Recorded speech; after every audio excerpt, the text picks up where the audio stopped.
The next question here is, do I have some favorite vampires from fiction, film, or TV? And I do. I tend to respect most of the actors who portray the roles as having portrayed the role first on stage, learning the role, and doing this night after night. Actors who work in theater usually do 7 shows a week. That is including 2 on matinees on weekends.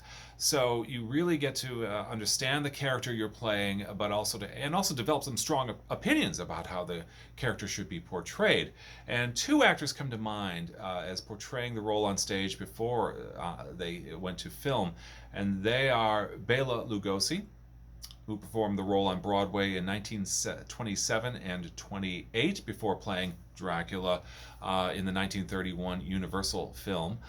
The other is Frank Langella, another very fine actor who's still working today, knock wood. He performed the role on stage in the Broadway revival of Dracula in 1977 and 78, and then film director John Badham hired him to play the role in the 1979 Dracula film, which is production-wise maybe a little outdated, but Langella's performance remains, I think, one of the top performances of Dracula on screen. And of course, he could only, I think, have been so good on screen after playing that role on stage. There is one more I really admire for a very particular reason. We've all seen the 1992 Dracula by Francis Ford Coppola. This is the one that tries to get back to the novel and not the stage adaptations of Bram Stoker's Dracula is what it's called.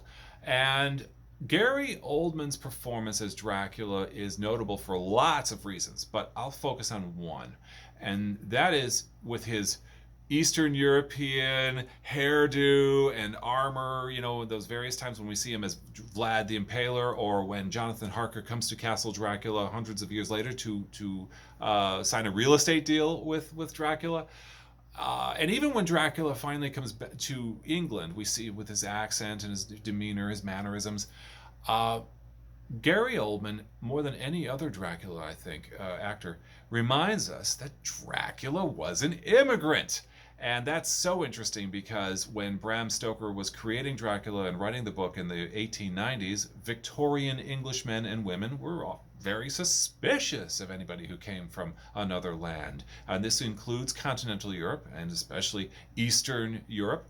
And so I find that Oldman's performance resonates today with how many Americans who consider themselves quote unquote Native American, even though they're not American Indian, who consider themselves natives here, we often feel a great deal of suspicion or unease among people who come from foreign lands as well. So I find that Oldman's performance is especially useful today.